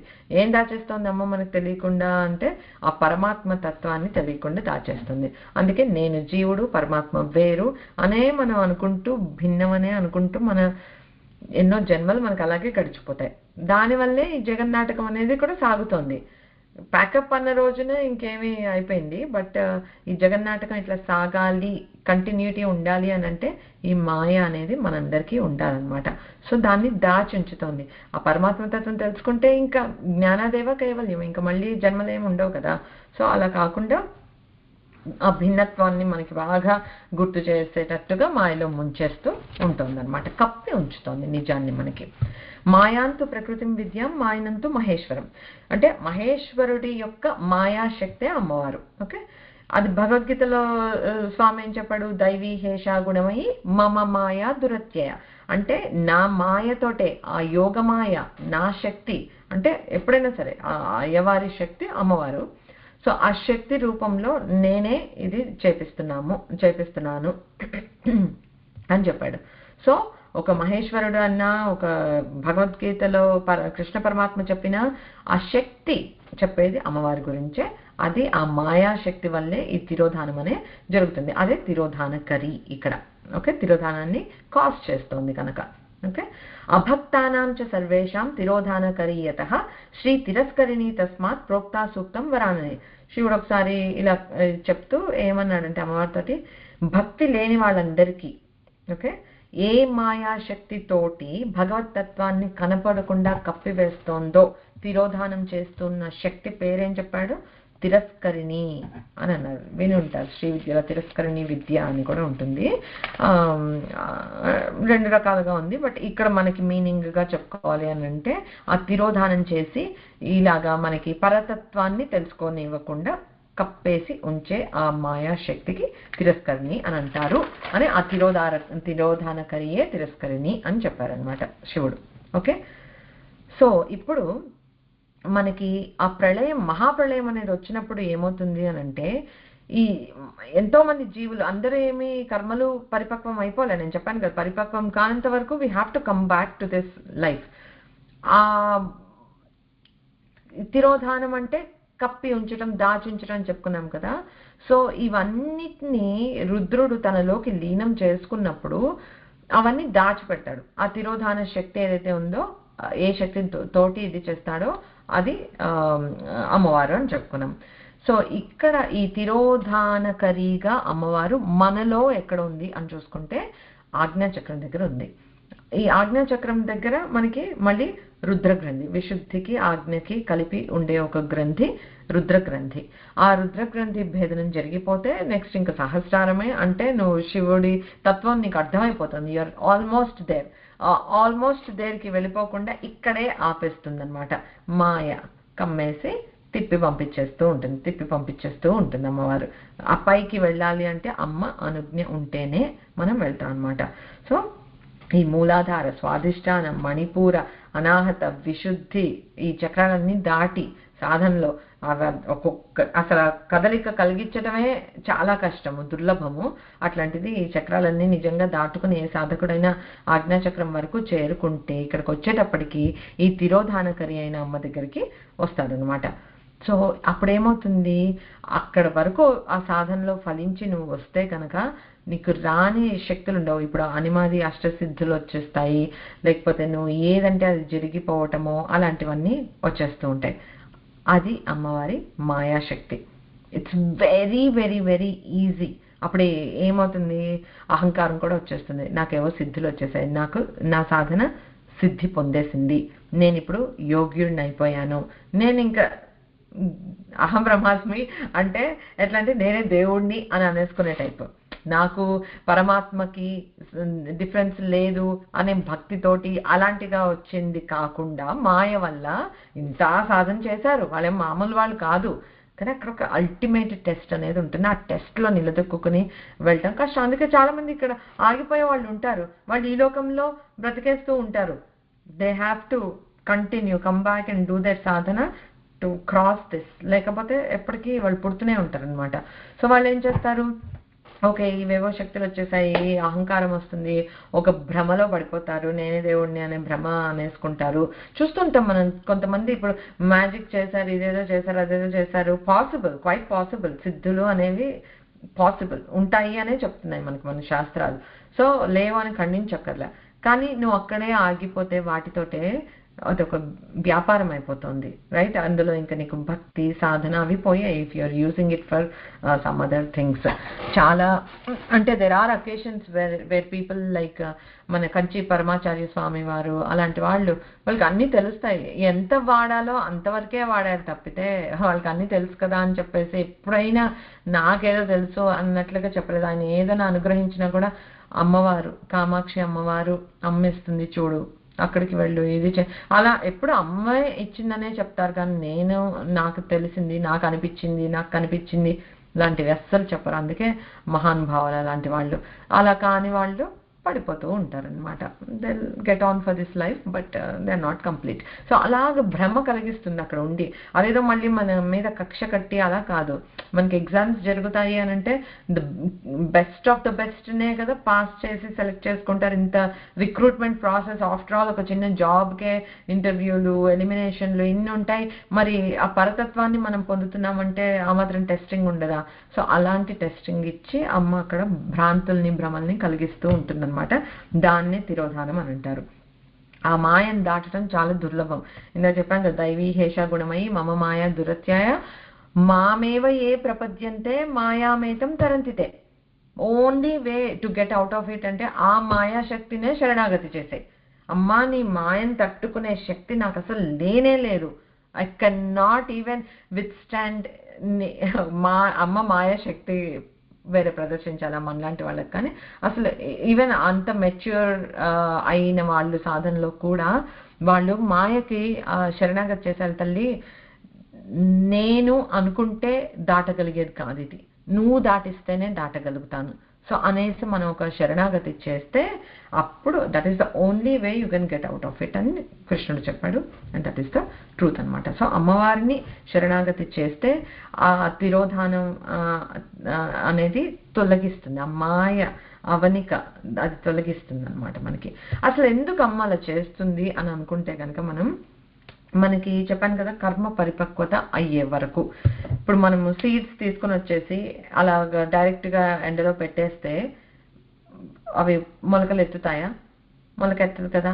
దాన్ని మనము ఏం చేయాలనంటే ఆ విత్తనాన్ని తీసుకెళ్ళాలి, ఆ మట్టిలో దాచాలి. అదే తిరోధానం. ఆ మట్టిలో దాచితే it has to go through a process. అదే ఈ సాధన, ఈ కర్మల్ని క్షయం చేసుకోవటం ఇవంతా అనమాట. అదంతా అయినప్పుడు అది తిరోధానం. అట్లా దాచటం తిరోధానం అయితే ఆ తర్వాతే మనము ఇవాల్వ్ అవుతాం అనమాట. సో అప్పుడు మనకి ఆ తిరోధానం వల్ల కొన్ని కర్మలు మనకి పరిపక్వమై చేసుకునే అవకాశం దొరుకుతుంది. తద్వారా మనం సాధన చేసుకుంటూ ఎప్పటికైనా అలా జన్మ పరంపర సాగుతుంది. కానీ అల్టిమేట్గా అమ్మ గోల్ ఏంటంటే మన అందరినీ పాస్ చేయించాలనే. ఎవరి మీద కక్ష కట్టి వీళ్ళని ఎప్పుడు తిప్పుతూనే ఉంటాను, అయిపోయింది వీడి పని ఇంకెప్పటికీ ఇది ఇవ్వను అని ఏమనుకోదు. చాలా కరుణ. వీళ్ళందరూ ఎప్పుడెప్పుడబ్బా నన్ను రీచ్ అవుతారు, శరణాగతి చెయ్యి నేను తీసుకెళ్తా అని అంటుంది. మనం అంత ట్రస్ట్ తోటి, అంత శ్రద్ధతోటి, భక్తితోటి అమ్మని రీచ్ అయితే అమ్మ అనుకుంటే ఎంతసేపు. అందుకే మనకి ఎంత దూరంలో ఉన్నాము అనేది మనకి తెలియదు. అది అమ్మ అనుగ్రహం ఉంటే overnight we can evolve into such a realized soul. ఎంతసేపు అమ్మ ఒక శక్తిపాతంగా మనకి ఒక ఇది ఇవ్వదలుచుకుంటే ఫ్రాక్షన్ ఆఫ్ సెకండ్స్. అందుకని మనం ఏం చేయాలి అని అంటే మనకు తెలిసింది చేతైంది అమ్మని గట్టిగా పట్టుకోవటం, that we can all do అనమాట. అప్పుడు ఈ తిరోధానాన్ని ఎప్పటికైనా సరే అమ్మ తప్పిస్తుంది. చాలా కాంప్లెక్స్గా ఉంటుంది, ఆలోచిస్తే అసలు ఎప్పటికైనా పాసిబులా అనిపిస్తుంది. ఎందుకు కృష్ణ పరమాత్మ డైరెక్ట్గా చెప్పాడు, దాన్నే శరణం చేస్తే అయిపోయింది కదా మనకి. నాకు తెలియదు, I really don't know how to navigate, I hold on to you. మనకి ఇప్పుడు ఫ్లైట్ ఎక్కుతున్నాము, ఆ ఫ్లైట్లో అసలు మనకి రోడ్డు మీద డ్రైవ్ చేయాలంటేనే జీపీఎస్ ఇవి చూసుకుంటాం. ఆ లాటిట్యూడ్స్ లాంగిట్యూడ్స్ ఇంకా ఐ డోంట్ ఈవెన్ నో అక్కడ ఉండే మెజర్మెంట్స్ ఏవో, ఆ మెజర్మెంట్స్ని నావిగేట్ చేసుకుంటూ ఒక ప్లేస్కి కరెక్ట్గా తీసుకుని దింపుతున్నారు, ఎవరో దింపుతున్నారు, మనకి అర్థం అవ్వాల్సిన అవసరం లేదు కదా. It's very complex for us to understand, but we have that leap of faith. ఒక ట్రస్ట్ ఉంది, okay I trust this pilot will take me, he knows where to take us. అలాంటి మనం ఇలాంటి విషయాలు ఎన్నో నమ్ముతున్నామే, మనుషుల్ని నమ్ముతున్నామే చాలా వాటిలో. అలాగే సాధనలో అమ్మని నమ్మలేమా బ్లైండ్గా? ఈ విశ్వానికి మొత్తం జగద్ధాత్రి జగన్మాత అమ్మని హాయిగా నమ్మేసి, తల్లి లీప్ ఆఫ్ ఫెయిత్ నీతో తీసుకుంటున్నానమ్మా నేను, you will take me wear, నా ఎక్కడ యోగ్యత ఉందో నువ్వు నన్ను అక్కడికి తీసుకుని వెళ్తావు నమ్మేస్తే అసలు you don't have to worry about how complex, భయపడటము ఎప్పటికన్నా అవుతుందా అనే సందేహాలు ఏమీ ఉండకుండా she will take care of it. Okay, ఎందుకు ఎలా టేక్ కేర్ చేయగలుగుతుంది? అదే నెక్స్ట్ నామము ఈశ్వరి. శ్రీ ఈశ్వర్యే నమః, 3 అక్షరాల నామం. ఈ ఈశ్వరత్వం ఉండటం వల్ల she is the ultimate authority అమ్మవారు. సో ఈ తిరోధానకరి శక్తి అయిన మాయాశక్తి మీద ఎవరికి అథారిటీ ఉంది? నా శక్తి మీద నాకు కదా అథారిటీ ఉంది. లైక్ ఎంత నేను బలంగా గుద్దుతానో లేకపోతే లాగుతానో అనేది నా కంట్రోల్లో అంటే మా ఎగ్జాంపుల్గా చెప్తున్నా, అంత అమ్మ ఇచ్చిన శక్తే కానీ అసలు చెప్తున్నా. అలాగా ఈ మాయాశక్తి అమ్మది, షీ ఓన్స్ ఇట్. అప్పుడు అమ్మకి ఈశ్వరత్వం ఉంది దాని మీద. So she is the supreme authority on this మాయాశక్తి. అందుకని కావాలనుకుంటే ఈజ్ చేయగలుగుతుంది, కావాలనుకుంటే టైట్ చేయగలుగుతుంది, అంతా కీ అమ్మ చేతిలోనే ఉంది అనమాట. సో ఆ ఈశ్వరత్వం ఎవరికి ఉందో దాన్ని ఈశ్వరుడు అని అనుకుంటే ఆ శక్తి ఏదైతే ఉందో అది ఈశ్వరి అవుతుందన్నమాట. అదే ఇందాక మనం చెప్పుకున్నాం, మాయాంతు ప్రకృతం విద్యాం మాయనంతు మహేశ్వరం. సో ఆ మహేశ్వరుడి శక్తి ఏదైతే, మాయాశక్తి ఏదైతే ఉందో, ఈశ్వరుడి ఈశ్వరత్వం ఏదైతే ఉందో అదే ఇక్కడ ఈశ్వరి అన్నమాట. సో ఏ మాయ అయితే మనల్ని ఆ పరతత్వం నుండి దూరంగా ఉంచుతోందో, ఈ ఈశ్వరి అయిన అమ్మని మనం శరణాగతి చేస్తే చక్కగా సులభంగా తప్పిస్తుంది అని కూడా మనకి శాస్త్రాలే చెప్పాయి. సో మనం నమ్మి తీరాలన్నమాట. ఈశ్వర సర్వభూతానాం హృద్దేశే అర్జున తిష్టతి భ్రామయన్ సర్వభూతాన్ని యంత్రారూఢాని మాయయ. అలాగా మనలోనే కూర్చుని ఈశ్వరుడు మన హృదయంలోనే కూర్చుని తన మాయాశక్తితోటి ఇలా యంత్రంలో పడేసి తిప్పుతూ ఉంటాడు మనల్ని, ఆ బొమ్మల్లాగా ఆడిస్తూ ఉంటాడు. అదే జగన్నాటక సూత్రధారి అంటే అట్లనే అనమాట. సో కాకపోతే ఆ ఆడించే మాయాశక్తి అమ్మవారైనప్పుడు, ఆ శక్తి అమ్మదైనప్పుడు, అమ్మ ఈశ్వరి అయినప్పుడు, మనలోనే ఉన్నప్పుడు అమ్మని ఆశ్రయిస్తే అది ఈజీ అవ్వటం కూడా అంతే ఈజీ అనమాట. సో ఇక్కడ ఇందాక చెప్పుకున్నట్లు మనము ఈ ఆజ్ఞాచక్రం వరకు వచ్చిన ఆ సాధకుడు ఎవరైతే ఉంటాడో అమ్మని కాస్త గట్టిగా పట్టుకుంటే కనుక అప్పుడే అమ్మ ఆ మాయని ఎలా దాటాలో కూడా అమ్మే నేర్పిస్తుంది. ఆ మాయని ఎలా బద్ధుడుగా చేసి అమ్మ ఉంచుతుందో దాన్ని దాటడం ఇలా రా అని చెప్పేసి అమ్మే చెప్తుంది అనమాట మనకి. సో అలాగా ఈ ఆజ్ఞాచక్రం దగ్గర డిసైడింగ్ పాయింట్ అనమాట, తిరోధనమా అనుగ్రహమా అన్నట్లుగా మాయ అమ్మ దాటించాలి అని అనుకుంటే దాటిస్తుంది, లేకపోతే తిరోధానమే జరుగుతుంది. సో తిరోధాన ఈశ్వరి. So that's the deciding point అనమాట. నెక్స్ట్ నామం వచ్చి సదాశివ, 4 అక్షరాల నామము. శ్రీ సదాశివాయే నమః. విరళతర శుద్ధ సత్వ ప్రధాన ఈశ్వర సదాశివ. ఇక్కడ విరళం అంటే ఏంటంటే సూక్ష్మం, విరళతర అంటే సూపర్లేటివ్ గా చెప్తున్నాం అనమాట, వెరీ సూక్ష్మం అనేసి. అయితే ఈ విరళతరమైన శుద్ధ సత్వ ప్రధాన అంటే శుద్ధ సత్వమే ప్రధాన గుణంగా కలిగిన ఈశ్వరుడు ఏదైతే ఉన్నాడో, అంటే రజోగుణ తమో గుణానికి సంబంధించిన మలినాలు ఏవి లేకుండా శుద్ధ సత్వరూపంగా చైతన్యంగా ఉన్న ఆ పరమాత్మ ఎవరైతే ఉన్నాడో ఆ ఈశ్వరుడే సదాశివుడు అని చెప్తున్నారనమాట ఇక్కడ. సదా అంటే ఎప్పుడు, శివ అంటే మంగళము, శుభము, శివము, ఇవన్నీ మనం చెప్పుకున్నాం, శాంతము, ఆనందము, ఇవన్నీ చెప్పుకోవచ్చు. సో ఇప్పటి వరకు మనము సృష్టి, స్థితి, లయ, తిరోధాన పంచకృత్యాల్లో 4 కార్యాలు మనం చూసాం. ఈ 4 కృత్యాలు నిర్వహించే వాళ్ళు ఇప్పుడు ఈ సృష్టి స్థితి లయ ఈ మూడిటికి నిర్వహించే వాళ్ళు బ్రహ్మ విష్ణు రుద్ర ఈశ్వరులు. సరే ఈ నలుగురు అని అనుకున్నాం అనుకో, వీళ్ళందరికీ ఏదో ఒక గుణం ప్రిడామినెంట్ గా ఉంది. సో ఈ ఒక్కొక్క గుణం వల్ల వాళ్ళు చేసే పనులు, రజోగుణం ప్రధానంగా ఉంటే సృష్టి, సత్వగుణం ఉంటే స్థితి, తమో గుణం ఉన్నప్పుడు లయ, అలాగా ప్రిడామినెంట్ గా అవి ఉన్నాయన్నమాట. కానీ సదాశివుడు శుద్ధ తత్వం అని చెప్పాం కదా, ఈ మలినాలు ఏవి లేవు అని. సో ఇక్కడ ఏంటి అని అంటే శిక్షించటము, మాయ చేయటము, మభ్య పెట్టడము ఇవేవి చేత కాదు. సదాశివుడికి చేతైంది ఒక్కటే అనుగ్రహం, ఇంకేది ఆయనకి చేత కాదు, పట్టదు. అలా ఆ తత్వం శుద్ధ చైతన్య స్వరూపం అన్నమాట. సో అందుకే మనకి అమ్మవారిని పంచబ్రహ్మాసన స్థితిగా చెప్పినప్పుడు ఈ 4 కోళ్లగా వీళ్ళ నలుగురిని చూపించినప్పుడు ఫలకంగా సదాశివుడిని చూపించారనమాట. అంటే ఆ ఫలకం మీద అమ్మ కూర్చున్నట్లుగా చూపించారు.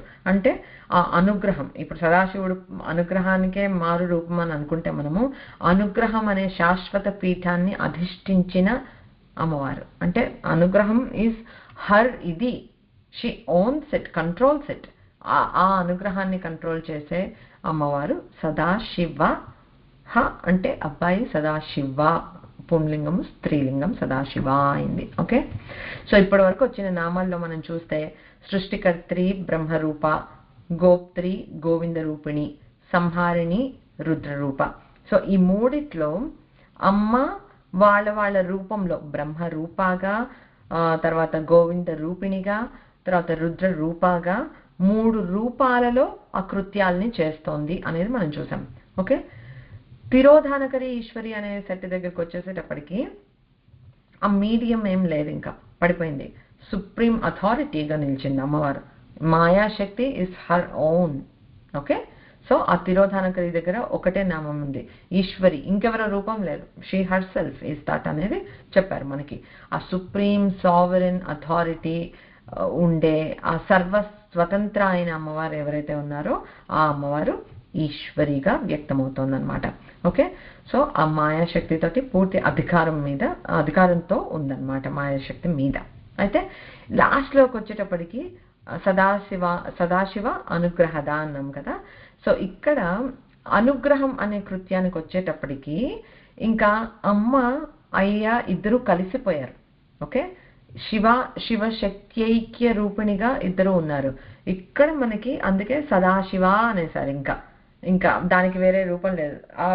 ఆయన పేరు తోటి అమ్మవారిని తీసుకుని సంబోధన చేశారు అనంటే అక్కడ సమభావన, సామరస్య భావన చెప్తున్నారు అనమాట. ఆ భేద స్థితిని మనకి చెప్తున్నారు. ఇంకా ఇక్కడికి వచ్చేటప్పుడు ఇక్కడ వరకు ఓకే, త్రూ దిస్ అలాగా 3 కార్యాలు చేసింది. ఈశ్వరత్వం, మాయాశక్తి నేనే అనేది చెప్పింది. ఆ తర్వాత నేను మాయాశక్తిని తప్పిస్తే కానీ నీకు అనుగ్రహం లేదు. అనుగ్రహం అంటే ఏంటి అంటే ఆ శివశక్తి ఐక్య స్వరూపానికి నేను అభిన్నం అని తెలుసుకోవటం అనమాట. సో అలాగా ఆ స్థితిలో అమ్మ ఉంది. అందుకని that's how they depict inseparable, ఇద్దరూ కలిసిన ఏకైక ఇది అనేది డిపిక్ట్ చేయడం కోసం అర్ధనారీశ్వరుడు అన్న, నిజంగా ఎవరైనా అలా హాఫ్ ఉంటారా, అలాగా స్వామి పడుకుంటే అమ్మ కూర్చోవటం ఏమిటి, అలా క్వశ్చన్స్ అన్ని అడిగితే like how do we symbolically depict ఇంత డీప్గా ఉండే ఒక తత్వాన్ని పిక్టోరియల్గా రిప్రజెంట్ చేయడం చాలా కష్టం. ఓకే, సో అందుకని మనము ఆ లిటరల్గా చూసి అదేంటి చండాలంగా అలా కూర్చున్న అన్నవాళ్ళు నేను విన్నాను. Honestly that's why it bothers me a lot. సరే ఒళ్ళో కూర్చోబెట్టుకోండి అంటే ఇప్పుడు మనం లక్ష్మీదేవి విష్ణుమూర్తి స్వరూపాలు చూసినా కూడా ఒళ్ళో కూర్చోబెట్టుకొని ఉంటారు లక్ష్మిని. ఎందుకు అని అంటే it shows that they are inseparable అనేది చూపించడానికి.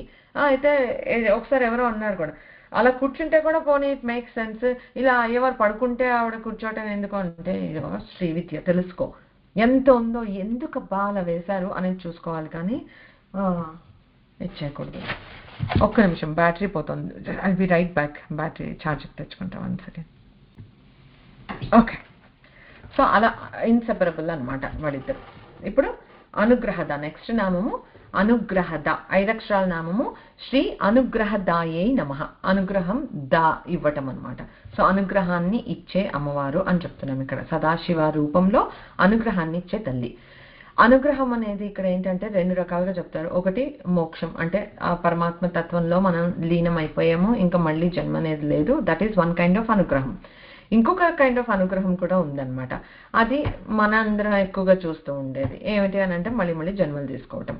సో ఎన్నో కల్పాలుగా ఇప్పుడు ఈ సృష్టి అనేది సాగుతూ వస్తుంది. ఓకే, చివరికి ఆత్యంతిక ప్రళయం వచ్చినప్పుడు కూడా, అంటే ఈ మామూలు ఈ యుగాలు అయిపోతుంటే కల్పాలు అయిపోతాయి, మహాకల్పం అయిపోయింది, అంతా అయిపోయి ఆత్యంతిక ప్రళయం ఎప్పుడైతే వచ్చినప్పుడు మొత్తం సృష్టి పోతుందా, ఉపసంహరించుకుంటాడు కదా, ఇందాకే చెప్తున్నాం కదా. ఆ ఉపసంహారం అనేది జరిగినప్పుడు ఏమవుతుంది అని అంటే మనలాంటి జీవులు ఎవరైనా ఉన్నారు, కర్మ పరిపక్వతకి ఇంకా రాలేదు, సో మోక్షానికి నీకు ఎలిజిబిలిటీ రాలేదు, సో తిరోధానం అప్లై అవుతోంది. అలాంటప్పుడు ఏమవుతుంది అని అంటే ఈ కర్మ పరిపక్వత కాని జీవులు తర్వాత అవన్నీ మనం అనుకున్నాం ఇట్లాగా రుద్రుడిలోకి లయమవుతాయి, తిరోధానంగా వెళ్ళిపోయాయని అనుకుందాం. ఈ రుద్రుడు, విష్ణువు, తర్వాత బ్రహ్మ, ఈ సూర్యుడు, ఈ చంద్రుడు, ఈ మొత్తం సమస్త సృష్టి, జలాలు, పంచభూతాలు అన్నీ ఈ సదాశివుడిలోకి కంప్లీట్గా లీనమైపోతాయి అన్నమాట. లీనమైపోయినప్పుడు ఏమవుతుంది అని అంటే మళ్ళీ ఎప్పుడో సృష్టి టైం వచ్చినప్పుడు ఇవే మళ్ళీ బయటకు వస్తాయి. కొత్తగా మళ్ళీ ఏదో సృష్టించడు, ఎప్పుడు యథాపూర్వం అని అంటారు. అందుకే మనకి ఇప్పుడు ఇది చెప్తే కూడా సృష్టి ఎలా జరిగిందంటే యథాపూర్వమే మళ్ళీ చేశారు. అంటే అంతకుముందున్న సూర్యుడు చంద్రుడే బయటకు వచ్చాడు, ఆ పంచభూతాలే వచ్చాయి, సేమ్ అవంతా ఏమీ మారలేదు. కానీ ఈ జీవులు ఏవైతే ఇంకా కర్మ పరిపక్వతకి రాని జీవులు ఎవరైతే ఉన్నారో వాళ్ళది ఆ కర్మశేషం ఏదైతే ఉందో మొత్తం బ్లూ ప్రింట్ మళ్ళీ ఇంత చిన్న బీజ రూపంలో సదాశివుడిలో ఉంటాయన్నమాట. అందుకే హిరణ్య గర్భుడు అనే కాన్సెప్ట్ మనకు ఒకటి ఉంది. ఆ హిరణ్య గర్భుడు అనంటే ఏంటి అనంటే ఇలాగా సృష్టి మొత్తం ఉపసంహారం అయినప్పుడు everything is in a seed form within him. అది మళ్ళీ సృష్టి ఉన్నప్పుడు ఈ ఆయన సంకల్ప శక్తిగా, ఇచ్ఛా జ్ఞాన క్రియాశక్తిగా అమ్మ ద్వారా మొత్తం బయటకి వచ్చి మళ్ళీ సృష్టి అంతా వస్తుంది. అప్పటి వరకు లోపలే ఉంటుంది. అదొక అనుగ్రహం. ఆ అనుగ్రహం ఎట్లా అనంటే ఇప్పుడు ఈ మళ్ళీ మనము పుట్టాము, మన కర్మలను బట్టే పుట్టాము. ఏమో ఇంకొకరి కర్మలు ఏమో మనకు వచ్చేస్తే మనకు అవి కావాలో వద్దో వీ నెవర్ నో. మనదైతే మనం ఎవరి కర్మలు వాళ్ళు అనుభవిస్తారని అనుకుని ఏదో ఒకటి భరిస్తాం.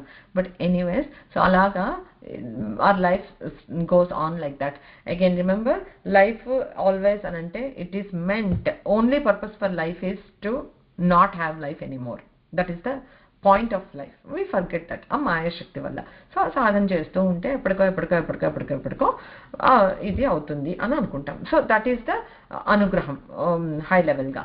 ఈ అనుగ్రహంగా సదాశివ రూపంగా అమ్మవారు ఎక్కడ ఉంటుంది మనం చెప్పుకున్నాం ఇందాక. సహస్రారంలో శివ శక్తి ఐక్య రూపిణిగా సహస్రార చక్రంలో ఇద్దరు కలిసి ఉంటారనమాట. ఉంటే ఆ లలితాంబిక అయిన అమ్మవారు మనకి అక్కడ ఉంది. అలా ఉంది కనుకే సదాశివ ఎప్పుడూ ఉంటుంది, మనం తెలుసుకోమంతే. సో అక్కడ ఉంటుంది. ఈ మాయ అనే అవనికని ఇక్కడ తిరోధానం దగ్గర తప్పించి అమ్మ అనుజ్ఞ ఇస్తే మనం ఆ సాధకుడు పైకి చేరగలిగితే నీకు ఈ తత్వం అర్థమైంది. అప్పుడు ఇంకా ప్రపంచం సించంతి టైప్లో నీకు నీ అమృతధారలు కురుస్తాయి, అయిపోయింది, ఇంకా మోక్షం వచ్చేసింది. సో ఆ తిరోధానం చేసిన అమ్మే మాయాశక్తిని తప్పిస్తే ఏమవుతుంది అని అంటే శివజ్ఞానాన్ని ఇస్తుంది మనకి. ఓకే, ఇచ్చి తద్వారా మోక్షాన్ని అనుగ్రహిస్తుంది. అది వన్ వే ఆఫ్ అనుగ్రహం. ఎందుకు? జ్ఞానదేవ కైవల్యం. సో ఇది ఇంకొక కైండ్ ఆఫ్ అనుగ్రహం అనమాట. అలా చేసినప్పుడు ఏంటి, మనము ఎప్పుడు ఎన్నోసార్లు చెప్పుకున్నాం ఈ ఎగ్జాంపుల్. శివుడు అంటే దీపము, అమ్మ అంటే వెలుగు అని చెప్పుకున్నాం. సో ఆ శివుడిని తెలుసుకోవాలి అంటే ఒక దీపం ప్రెజెన్స్ ఇన్ ఏ చీకటి రూమ్ ఎలా తెలుస్తుంది అంటే ఆ దీపం వెలుగులోనే అక్కడ ఒక దీపం ఉంది అని తెలుస్తుంది. ఆ వెలుగు లేకపోతే దీపం తెలీదు. సో అయ్యవారిని మనం తెలుసుకోవాలి అని అంటే అమ్మ ద్వారానే సాధ్యం. అమ్మని మనం ఇంతల్లా ఉపాసిస్తే అమ్మ చివరికి మనం ఇచ్చేది తన జ్ఞానం కాదు, శివ జ్ఞానాన్ని ఇస్తుంది. తను శివుడు అంటే తేడా కాదు, జస్ట్ చెప్తున్నా, శివజ్ఞాన ప్రదాయిని అమ్మవారు. ఎందుకంటే ఉన్నది ఒకడే శివుడు, ఆ శివుడి సంకల్ప శక్తే అమ్మ నుండే అంతా వచ్చింది కనుక షీ యాక్ట్స్ లైక్ ఏ గురు స్వరూపంగా మనం భావించాలి అమ్మవారిని. She is the one that leads us to the ultimate knowledge of శివజ్ఞానం అనమాట. అవి అమ్మ చేసే పంచకృత్యాలు ఇప్పటి వరకు చూసుకున్నాం. సో తిరోధానము ఇది అనుగ్రహం తోటి పంచకృత్యాలు అయ్యాయి. ఇది మనం బాటమ్ లైన్ గుర్తుంచుకోవాల్సింది ఏంటి అని అంటే, అన్నిటికీ కూడా యథా బ్రహ్మాండే తథా పిండాండే. బ్రహ్మాండంలో ఏం జరుగుతుందో పిండాండంలో అదే జరుగుతుంది. విశ్వంలో ఏం జరుగుతుందో మన శరీరంలో కూడా అలానే జరుగుతుంది. సో ప్రతిదానికి మనం అలాగ చూసుకుంటూ వస్తున్నాం. విశ్వంలో ఆ కృత్యం ఎలా జరుగుతోంది, మనలో అమ్మ ఎక్కడ ఉండి అలాంటి పనులు ఏం చేస్తోంది మనలో ఉండి అనేది మనం చూసాం కదా. సో ఇప్పుడు ఏంటంటే, మనం ప్రతిరోజు నైట్ నిద్రపోతాం, గాఢ నిద్రపోతాం, సుషుప్తిలో ఉంటాం. ఉన్నప్పుడు అన్ని మర్చిపోతున్నాం. కాసేపు నా పేరు, నా ఊరు, లేకపోతే నా రాగద్వేషాలు, ఇష్టాలు నాకేవి పట్టవు, ఏమీ గుర్తులేవు, పడుకున్నాం కదా. నౌ ఇమాజిన్, అంటే నేను చెప్పాను, the closest we could get to పరమాత్మ ఈజ్ ఇన్ దట్ గాఢంగా సుషుప్తికి వెళ్ళి మనం మొత్తం విత్డ్రా అయిపోయి ప్రపంచం అంతా వదిలిపెట్టేసాం ఆ క్షణానికి. అప్పుడు కొంచెం the closest we could get. So అలాగున్నప్పుడు imagine we wake up the next morning without the knowledge. Like నేను పొద్దున్న లేచాను, నాకు అంతా మర్చిపోయాను, నువ్వెవరు అని పిల్లల్ని, భర్తని, అందరినీ అడిగి వర్క్ మర్చిపోయి అలా మర్చిపోయామనుకో, మనం ఏమవుతుంది, బ్రతకగలమా ఈ వరల్డ్లో? అక్కడ అనుగ్రహం మనలో రోజు ఎలా కనిపిస్తోంది మనకి, అదే అమ్మ అనుగ్రహం. నిద్ర లేచాము, అన్ని సవ్యంగా గుర్తున్నాయి అంటే కూడా అమ్మ అనుగ్రహమే. You are not lost. నువ్వు అంత గాఢ సుషుప్తిలో అన్ని మర్చిపోయిన నువ్వు లేస్తూనే మళ్ళీ పచక్మని ఇట్లాగా వైఫై కనెక్ట్ అవ్వగానే ఎయిర్పోర్ట్లో దిగంగానే చక్క డౌన్లోడ్ అయిపోతాయి మెసేజ్లని. అలాగే మనకి ఫుల్ గుర్తొచ్చేస్తుంది నిన్న రాత్రి జరిగినంత వరకు. ఇప్పుడు నెక్స్ట్ ఏం చేయాలి, మొత్తం యాక్టివేట్ అయిపోతుంది. అది అవ్వకపోతే ఎంత కష్టం. Imagine a day when you wake up and you forget where you are, who you are, what you doing. అయిపోయింది లైఫ్, ఇంకా లేదు. అది రోజు మనం చూసేది, కాకపోతే అస్సలు టేకెన్ ఫర్ గ్రాంటెడ్గా తీసుకుని అసలు పట్టించుకోండి, థ్యాంక్ఫుల్గా ఉండనిది ఏంటి అని అంటే ఈ అనుగ్రహం అనమాట. అమ్మ ప్రతిరోజు మనల్ని అలా నిద్రగా ఒళ్ళో లీనం చేసుకుంటోంది. అమ్మ అంటే ఆ సృష్టి, ఆ స్థితి అన్నీ చాలా చేస్తున్నాం మనం కూడా. రోజు ఆ లయం అవుతున్నాం, అమ్మ ఒళ్ళో రిలాక్స్ అవుతున్నాం. పొద్దున్నే లేచి అమ్మ అనుగ్రహం వల్ల మళ్ళీ ఎక్కడ వదిలిపెట్టామో ఎగ్జాక్ట్లీ అక్కడ పికప్ చేసుకోగలుగుతున్నాం, లేకపోతే దాన్ని రోగం అంటున్నాం. సో అట్లాగా అమ్మ అనుగ్రహం అనేది ఉంటుందన్నమాట. సో ఆ కంప్రెస్డ్ ఫామ్లో, ఇందాక హిరణ్య గర్భుల్లో బీజ రూపంలో ఈ అన్ని జీవుల సంస్కారాలు, వాళ్ళ కర్మలు, పెండింగ్ ఉన్నవి అన్నీ ఎలా దాక్కుని ఉంటాయి, సృష్టి మొత్తం ఎలా ఉంటుందని చెప్పా. సేమ్ ఎగ్జాక్ట్లీ ఇలాగే నేను నిద్రపోయి నేను విత్డ్రా అయినంత మాత్రాన నా చుట్టూ ప్రపంచమే మాయమైపోలేదు, నా చుట్టూ ఉండే మనుషులు మాయమైపోలేదు. They are absolutely there. I'm just picking up right from when I wake up. So similarly మళ్ళీ సృష్టి జరిగినప్పుడు అవన్నీ అలాగే పికప్ అవుతాయి. అంతకు పూర్వం ఎలా ఉన్నాయో అచ్చం అలాగే అవుతుంది. సో దీనికే దక్షిణామూర్తి స్తోత్రంలో చెప్తారు, విశ్వం దర్పణ దృశ్యమాన నగరి తుల్యం నిజాంతర్గతం. ఈ విశ్వం అంతా ఒక అద్దంలో మనం చూస్తున్న ఒక పెద్ద నగరాన్ని ఒక అద్దంలో చూస్తే ఇంత పెద్ద నగరం కూడా ఒక అద్దంలో పడుతుంది, రైట్? మనం అలా చూస్తున్నాం అనుకోండి.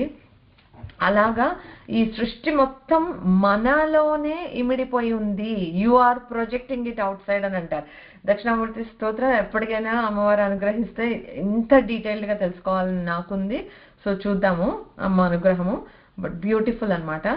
ఎందుకంటే దానికి అర్థం చేసుకోవడానికి చాలా డెప్త్ కావాలి. ఇట్స్ నాట్ పైపైన చెప్పుకుంటే అయ్యేది కాదు. బట్ ఎనీవేస్, సో అలాగా సృష్టి ఏదైతే ఉందో అంతా మన ఆత్మలోనే ఇమిడిపోయి ఉంది అని చెప్తున్నారు అనమాట. అవర్ ఓన్ ప్రొజెక్షన్ అని అంటారు. మళ్ళీ మనకి అక్కడ క్వశ్చన్ ఏమొస్తుంది, ఇఫ్ దిస్ సృష్టి is my own projection, how is it a shared reality? మీరు కూడా ఈ సృష్టిని నాతో పాటు ఈక్వల్గా చూస్తున్నప్పుడు how is it my own? నాకు అర్థమే కాదు అని అనిపిస్తుంది. హౌ కెన్ ఇట్ బి అని. సో అదేంటి అని అంటే దానికి అంటే వెరీ హై లెవెల్ చెప్తాను. బట్ ఈశ్వర సృష్టి వేరు, జీవ సృష్టి వేరు అని అంటారు. ఓకే, ఈశ్వర సృష్టి is what we think is like the shared reality అని ఇప్పుడు నేను ఏదైతే అన్నానో, మన అందరం చూసే ఈ పంచభూతాత్మకమైన ఈ సృష్టి ఏదైతే ఉందో అది ఈశ్వర సృష్టి. బట్ వేర్ యాజ్ జీవ సృష్టి అని ఒకటి ఉంటుంది, అది మాత్రం ప్యూర్లీ యువర్ ప్రొజెక్షన్. నాకు ఇష్టమా, నాకు ఇష్టం లేదా, నాకు అది నచ్చుతుంది, ఇది నచ్చదు, ఈ రంగు ఇష్టం, ఆ రంగు ఇష్టం లేదు, ఈ టెంపరేచర్ ఇష్టం, ఆ టెంపరేచర్ ఇష్టం లేదు, ఈ ప్లేస్ నచ్చింది, ఈ ప్లేస్ నచ్చలేదు. కొంతమందికి మౌంటైన్స్ నచ్చుతాయి, కొంతమందికి బీచెస్ నచ్చుతాయి. అలాగా వాటితోటి మనం క్రియేట్ చేసుకునే ప్రపంచం ఒకటి ఉంటుంది. అది జీవ సృష్టి. దట్ ఈస్ వెరీ ఇండివిజువల్ అనమాట.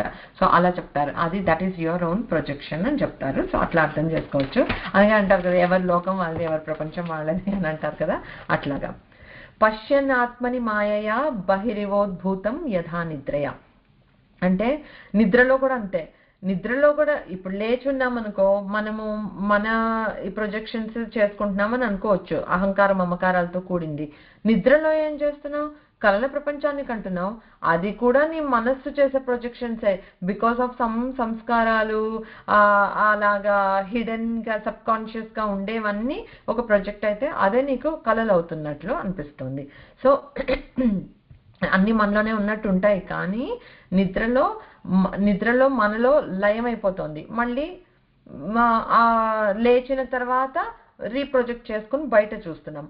అది పడుకుని లయం అయిపోయినప్పుడు ఇంకో చోట ప్రొజెక్ట్ చేసుకుంటున్నాం. అది దట్ ఈస్ ద జీవ సృష్టి, జీవ దృష్టి అనమాట. యస్సాక్షాత్ కురుతే ప్రబోధ సమయే స్వాత్మానమేవ ద్వయం.